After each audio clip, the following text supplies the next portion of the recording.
Welcome to Breaking Eggs with Seth Shezi. Breaking Eggs is a visual podcast where Seth talks to creative entrepreneurs, designers, seekers, healers, and thought leaders.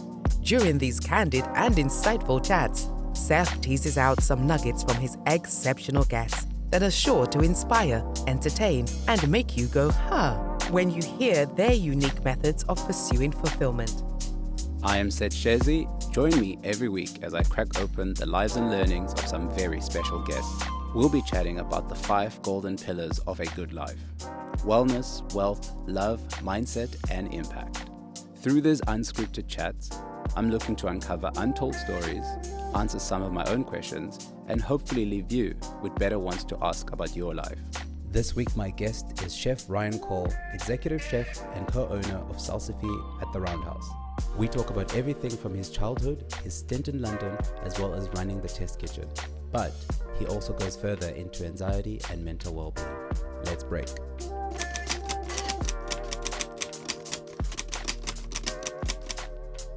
We'll circle back into your ambition and so continue the trajectory. Oh, so where were we? So then I started you are now helping out. So then Phil was like, so then Phil called me and he was like, Rob's in the shit. Like, do you want to go and work there? I was like, well, I mean, if he needs me more than you guys do, I'll go. And that was like a Friday. He's like, okay, cool. I was like, cool, I'll go on Monday. So I'll work my weekend out. Yeah. He's like, cool, I'm about to do the roster. So do you want to? I was like, yeah, okay, I'm gonna go and work with Rob. And then we went and we worked at. How did payment work at this time? Did you used to get paid like weekly wages? I don't remember. Monthly salary? So I remember the place I was living in was like I was living in Shepherd's Bush in like a house share. I had two Australian housemates, and then a guy was staying there from New Zealand, and then that was like the 4 of us shared a house together. And then I remember my rent was £700 a month. Okay. And so I remember I used to get paid fortnightly. Okay. But I never struggled. Okay.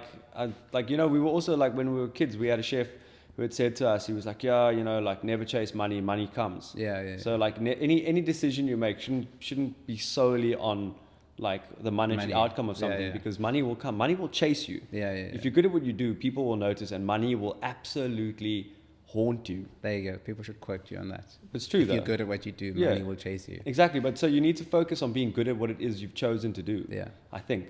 Cool. I mean, it seems to have worked out for you. It's fine. So then I went to Le Trompette and we worked there, and it was fucking hard. Do you realize that I've known you for so long, and like we've become friends like lately or recently? Lately? No. So it's been a lot longer than just lately. Yeah, lately is a couple of weeks. Okay, in a few years. But I didn't know this entire history, and I'm fascinated because I didn't know this stuff. So there I was. So then I started at Le Trompette, and then we worked fucking hard. Oh, it was hard. We were like 4 people in the kitchen. We were busy. It doesn't get harder than 6 days a week from 7 until like, I'm sure you're already working hard before. Yeah. But I mean, that like was in my testing. mind, I just can't imagine that it gets worse than that. That was testing. But also back then I was riding believe it or not, I used to cycle to work. Okay. I used to have this 1970s street bike with a leather chair. It was white, and I used to cycle to work every day. I lived in Shepherd's Bush, and I used to cycle to Chiswick. Yeah. It was about a 25-minute cycle away. Okay. And not bad. It was horrible. Fucking looking back. In your mid-20s, you were fine. Yeah, but I was working like 18-hour days. So it was just all systems go. I've always just been like that. Like my brain doesn't stop. I'm just always like, next, go. And then, I started working at Le Trompette. It was very busy. We were like short-staffed. We worked our asses off. How long were you there for? I came home on holiday in month number 8 or 9. Yeah. No, it was month 11. I came home on holiday, and then I was like, fuck, what am I doing? Like, it was February in Cape Town, and I was like, why am I not here? Yeah, why is it cold and miserable where I live? Yeah. And then I had met Chris Erasmus when I was 18. Yeah. He, at that stage, was at Ginger, I think. Mm-hmm. And then I'd met him there because my sous chef was friends with him, and then he was working out in Franschhoek at Le Motte. And then he was looking for a senior sous chef, and I had no intention of I had no idea where Franschhoek was. I was like, they make wine out there. Well, cool, let's take a drive out there. Yeah. Took a drive out there, walked around Le Motte, and I was like, holy shit, like, this isn't a real kitchen. What year was this? The year before they made top 10. What was that? 15? 14, 15? I don't know. I have no idea. Okay. And then So then, yeah, he was like looking for a sous chef. So then I was like, oh. I love the fact that I'm from Durban and I was going to Franschhoek since 2006. Yeah, but you see, you're from here. Yeah, exactly. You were just like, no, whatever. Not bothered. They make one, whatever. Stellenbosch. Yeah. And then, yeah, I went out and saw him. He's like, yeah, he's looking for a sous chef. So I was like, well, I mean, again, I'm not looking. Like, I have a job, thanks. And then I'm starting to think that that's a trick you do, and that makes people want you even more. Oh no, I don't need a job. I'm not looking. I have a job. I'm not looking. I was like literally going to see a mate. You know what I mean? Yeah. And then I went out and he's like, okay, cool. Well, then they were like, please. So then he's like, yeah, like we've made top 20 in EatOut. And I was like, what the fuck is EatOut? It's like, no, this is this award. Like in South Africa, it's an award ceremony, like system, and it's like our Oscars. I was like, Oscars. Little did you know that a few years later you're also going to be like saying, "Oh my god." Yeah, I mean, or am I? And then so then we're still gonna have to talk about why you hate EatOut. No, I don't hate anything. So then he was like, "Hey, cool. They made top 20 for 2 years in a row, and they really want to make top 10." I was like, "Oh, well, I'm pretty sure we can get it done. Yeah, I'm pretty sure." So then I was like, I phoned. We used to call Rob. We used to call him Big Bobby Weston. Yeah. I was like, Bobby, I'm not coming back. I'm going to give the guys a push over this side, and then I'll see you when I see you. And then, I was living in Gardens, working in Franschhoek, because I refused to live out there. Okay. And then it was also like, I got to learn about wine, so then I started at Le Motte. We made top 10 that year. And then... you delivered on the promise. Yeah. And then Luke had done some charity event where they had done like a raffle or something for charity, and the owners of Le Motte had like won the thing. So then he came and cooked at Le Motte for their friends or their family or whatever. Yeah. So then I was busy. And remember, I just come back from London. Yeah, right? yeah. It's like, and you know all Michelin the people that he London. knows. Yeah. Yeah, but I'd never met him. So then a Volvo pitches up, and these three guys get out. So it's Luke and two of his like CDPs from Test Kitchen, and then Luke's wearing shorts, like chef pants, turned into shorts. Yeah. And like his short jacket, Test Kitchen thing, no apron on. Yeah. I was busy in the garden. I'm like walking back inside. And then he's getting out. He goes, "Hello, I'm Luke." And I'm like, "Okay, cool." Yeah. And I was like, "Where the other half of your pants?" kind of thing. So then we did that. He did the dinner at Le Motte, and I was like, "Okay, cool." Who were the other sous? Was it? No, there were CDPs. But no, who he came with. So he didn't come with. No, it wasn't Ivan and James back then. No, it was like CDPs. Luke was doing a dinner, and like they had prepped everything.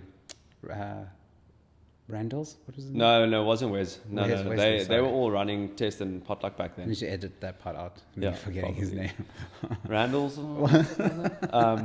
So then he did the dinner, and then like him and I worked together, and he was like, "You're not shit." He's like, "Yeah." Then like he kind of like almost pulled me aside. It's like, "Yeah, so who are you?" Yeah. And I was like, "Oh, right." He's like, "Well, where are you from?" Like, what the fuck are you doing? And he's like, "Yeah." And then like he asked me like, "Okay, cool, the menu." Like, "No, is that yours?" And that's yours. And then like back then I'd done a lamb dish with I don't remember. It was like lamb, and I did this like sort of braised lamb rib, and I wrapped it in like this cos lettuce, and then I'd made an olive caramel. So I'd taken Kalamata olives, and I'd blanched them to get the oil out, and then taken the stones out, and I made a caramel, really dark sugar, and then fucked in my olives, and then seized it and blended it. Okay. And it was like this beautiful black, like shiny olive caramel. Amazing. And he was like, "Did you make that?" Yeah. I was like, "Yeah." He's like, "Fuck, it's good, huh?" I was like, "Oh, it's you should make that again. It's winter now. Yeah. And then anyway, so it's going to be a throwback now. Like it's from what, almost 10 years ago. So yeah, crazy. Yeah. You can revisit it. Yo. So then he was like, "Yeah," and then like I was kind of like showed him the restaurant, and he's like, "Yeah, so like, what's your story?" And he's like, "Yeah, you should come check us out, like the Test Kitchen." I was like, "Never heard of it." I was like, "Okay, cool." Yeah. Like, thanks. Thanks, old English man. Continues. Yeah. Yeah. So I was like, "Thanks, old English man. I have a job, but I'm good. But thank you. Very kind." I'll rather just keep driving from Gardens. Yeah. To and then eventually, so then I was like, "Oh, his restaurant's in Woodstocks," and I was like, "Fuck, Woodstocks close to home, huh?" And I was like, and I was kind of like, does he know that was what motivated you? Probably not. So then it was like kind of like Woodstock's like 4 kilometers from home, and then Franschhoek is 47 kilometers from home, and I was like, "Fuck!" If I after cycling 25 minutes, you could just basically walk. Literally, I could walk backwards. Yeah. So then I went and like spent the day at the Test Kitchen, and I was kind of like, "Okay, cool, this is cool." Met Ivor, met James. Ivor's head chef back then. James Park was like the senior sous. Yeah. And then I was like kind of cool, but I was like going like, you know what, like I'm senior sous chef of a top 10 restaurant. what the fuck am I doing here? Yeah. Like, you don't need me. You have a full complement of people here. Yeah. And then like I started and I was like, kind of like, this is cool. And then Luke was like, yeah, cool. Do you want a job? And I was like, I mean, give me a week or two to think about it. And then I'd like chatted. And then Chris had announced he was leaving La Motte, so I had to stay there for another 3 months to do like the handover. Yeah. I phoned Luke. I was like, look, I don't think I can come and work with you because, you know, I've got to be here for the next 3 months. I can't drop them there in the shit. Yeah. He was like, cool, we'll wait. Was that when Chris was opening Foliage? Yeah, and Michelle had taken over, and I was going to be Michelle's like number 2. Cool. And so then I was kind of like, okay, cool. And then I phoned Luke. I was like, yeah, look, I need to stay here for 3 months. Like, they need the help kind of thing. I need to help them settle everything. And then I was like expecting him to say, it's fine, don't worry about it. You know, we'll find someone. Okay. And he was like, cool, I'll see you on the 1st of February. That was 2015. Okay. Something like that. Yeah, yeah. And then, he waited 3 months. I started and then started working there. It was all like, sha-la-la-la-la, it was good. And I just kind of worked. And then James had gone back to Korea. Then Ivor had left that year. I think it was 2016. Is that when you left to go to... And then he opened Bo.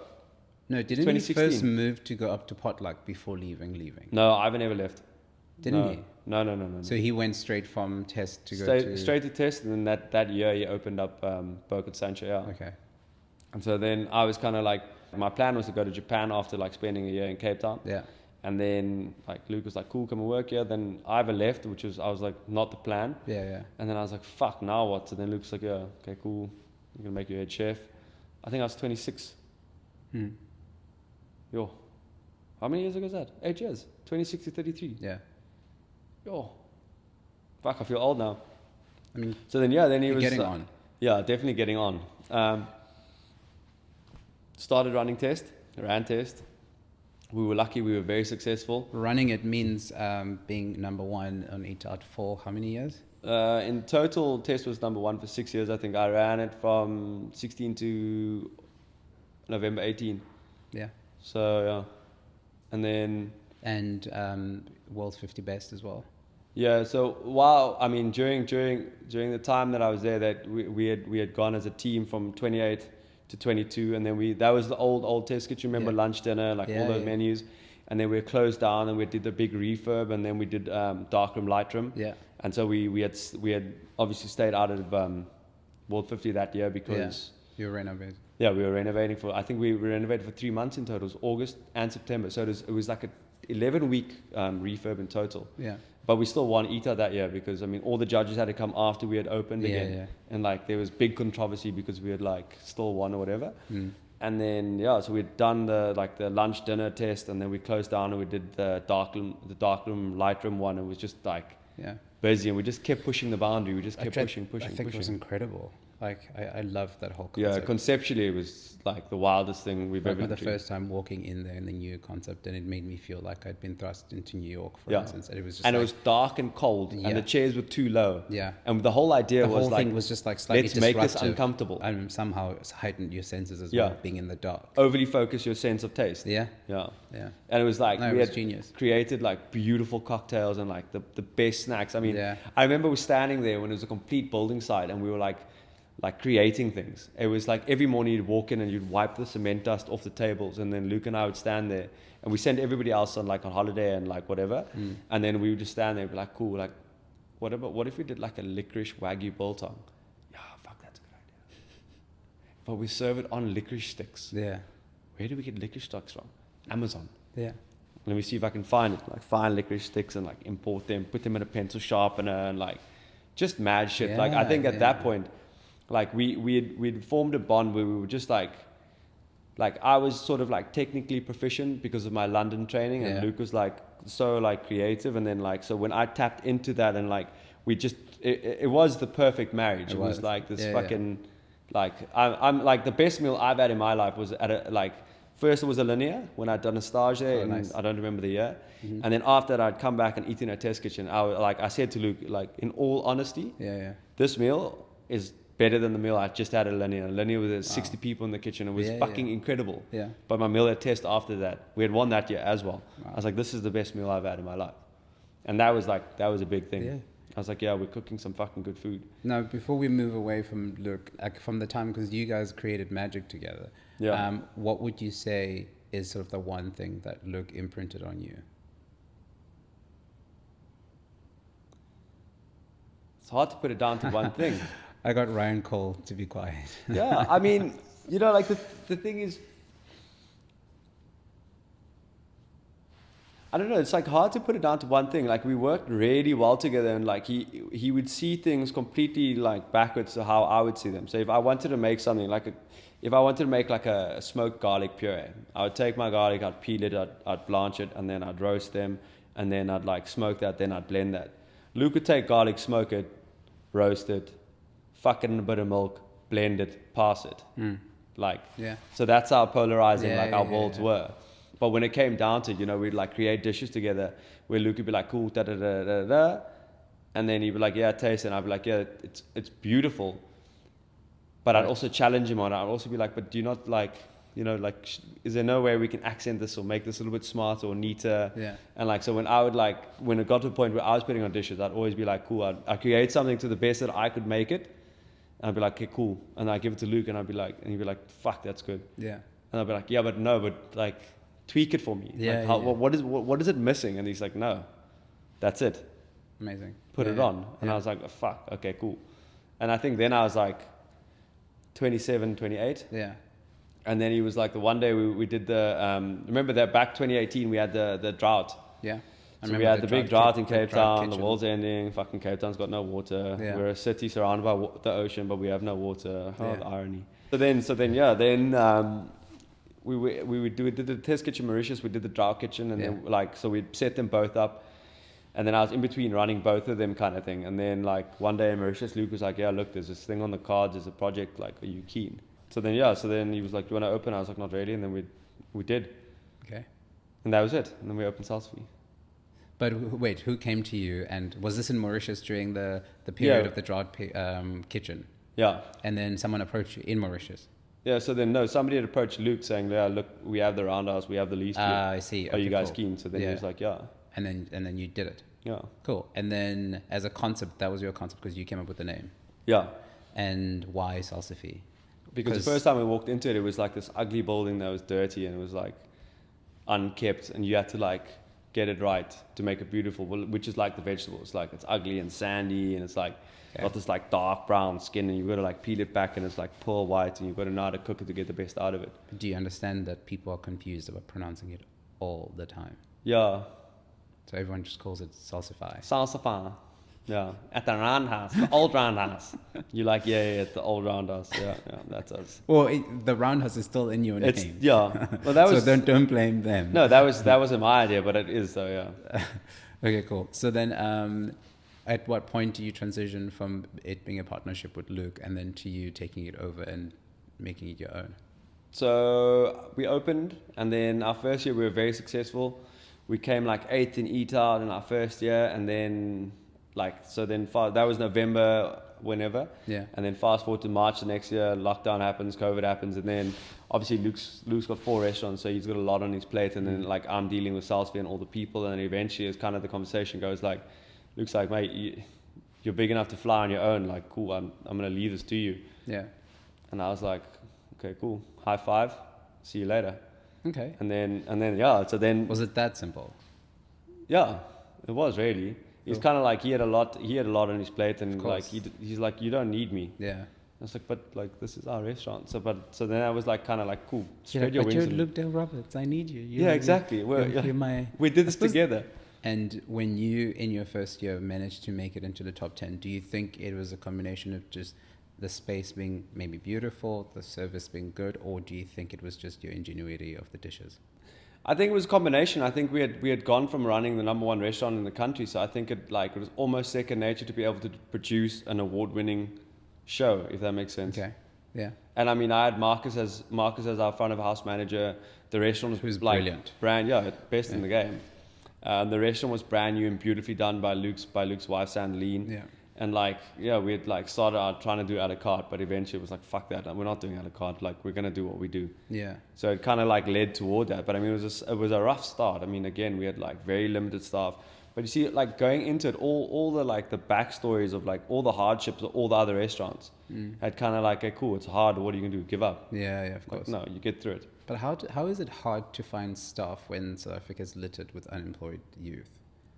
Like, surely there must be a way. It's not hard to find access staff. It's hard to find like good staff, like qualified, trained staff. Yeah. Okay, but I mean, like again, there must be some training programs that are out there that restaurants sort of do or get into. Yeah, I mean, I think there's not enough of them. There's never enough of them. But like a fundamental problem is transport. Like, you know, especially where we are at the Roundhouse, we're in the arse end of nowhere. Yeah. On the side of the mountain somewhere. How are you going to get there? There's no bus routes there. There's no taxis. So it's a very difficult place to get to. You've had lockdown, where everything was shut, and the last memory that we have of Salsify was obviously it making it to the top 10 in its first year, which was a big talking point. Now this year the awards are coming back, and first of all, what awards are coming back? The EatOut awards. Oh, yeah. So the EatOut awards are coming back. How do you feel about that? Are you excited? Are you trying to do things differently so you can make sure you get to the top? Are you?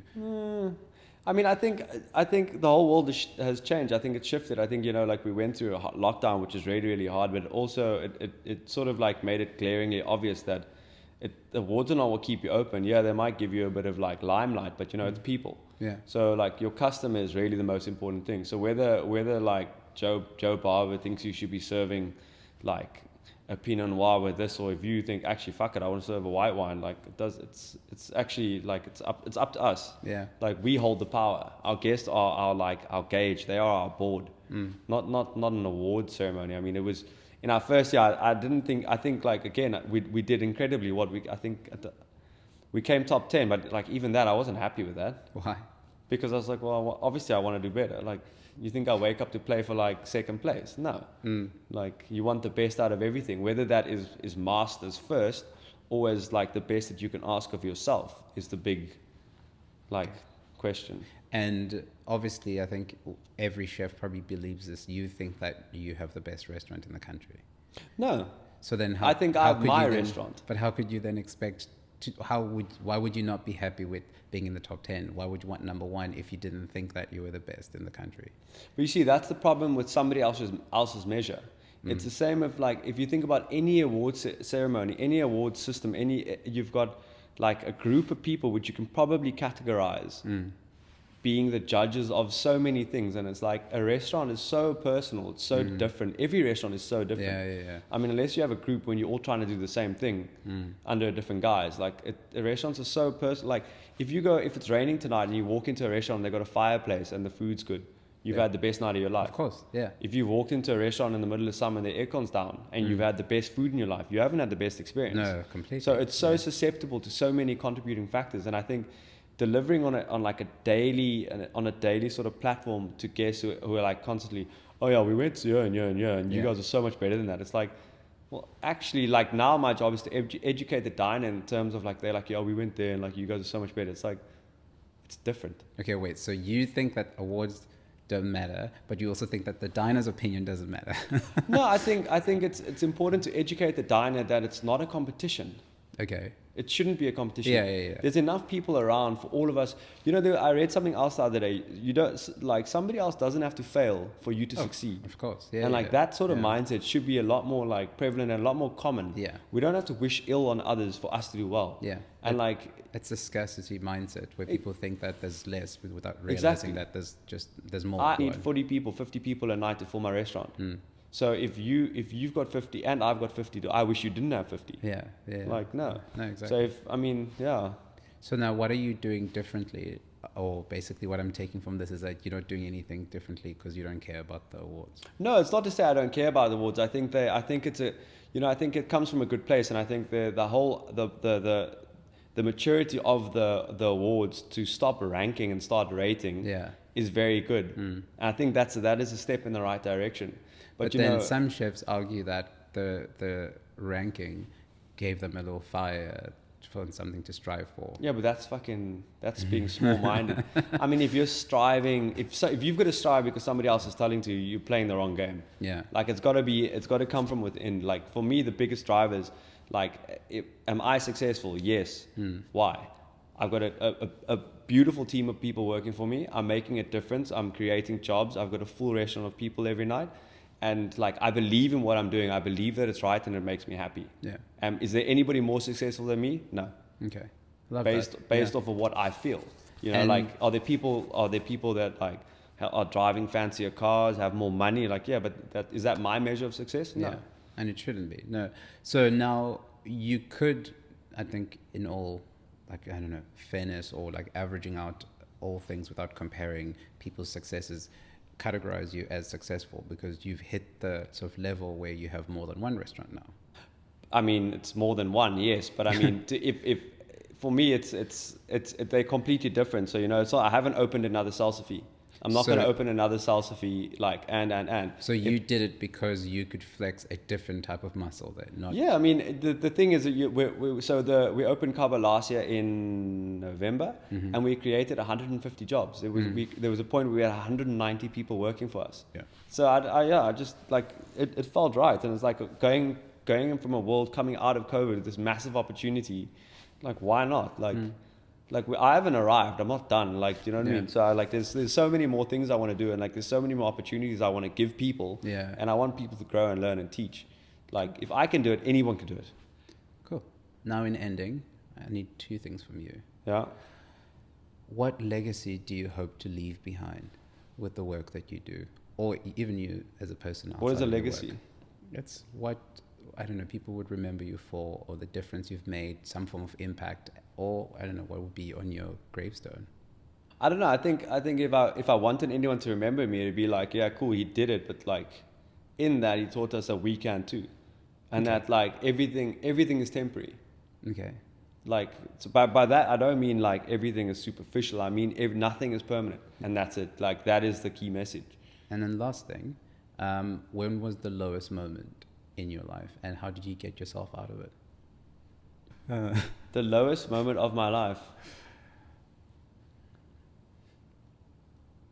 I think it was probably one night when I was working at Le Trompette, and it was about 10 to 11 in the morning, and there was like literally 3 of us in the kitchen, and like Robert had like, he kicked off because one of us were like, fuck, I really don't want to do this today, and he changed the whole menu, and then he made us clean the whole fridge. Okay. And I really wanted to walk out. Okay. I really, really, really wanted to walk out. Why? And one of the guys I was working, because I was just fucking done. I was tired. I was so tired. I didn't want to do it anymore. Okay. And then one of the guys, Carl, like he was working with me, and I was like, and he was like, fuck this, let's go home. And I was like, mate, if you go, I'll go. Mm-hmm. And then he's like, well, fuck it. And then I was like, no. I was like, we can't walk out on Rob. Yeah. Like, he's part of the family. Yeah. That moment, that like realization that I was actually almost ready to quit was probably the lowest moment. Why was it a low point? Because you felt like you were betraying a friend? No, because I'm not a quitter. Okay. No. Okay. Nice. And how did you talk yourself out of that? What do you think gave you the epiphany not to do it? Most people lose it on the last like 10% of anything. That's when people give up. Yeah. So it's like, you don't realize how close you are to making it. Yeah. So like, if you like, just hold on. Yeah. And that's just all sit on your chair just and hold smile. You'll Yeah. win your Oscar. You don't have to slap Chris Rock. No, slap a motherfucker. No. No, don't ever resolve to violence. No. No, but exactly. It's like, yeah, that's it. Like you that's very often the case. Like the thing I've learned is like, you're so close to victory and we never realize it, because that's when you turn around. Like, you know, most people give up like just before they summit the mountain. Yeah. Like, just keep pushing. Just keep going. Cool. Thank you, Ryan. Thank you. The new menu, the one that has the abalone and the duck, is sensational. Thanks. It's quite nice. It's not shit.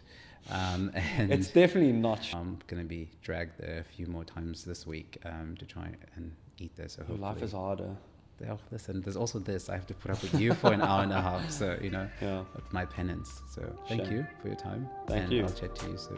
I'm Ryan Cole from Salsify Restaurant, and you're watching Breaking Eggs with Seth Shezi. Thank you for listening.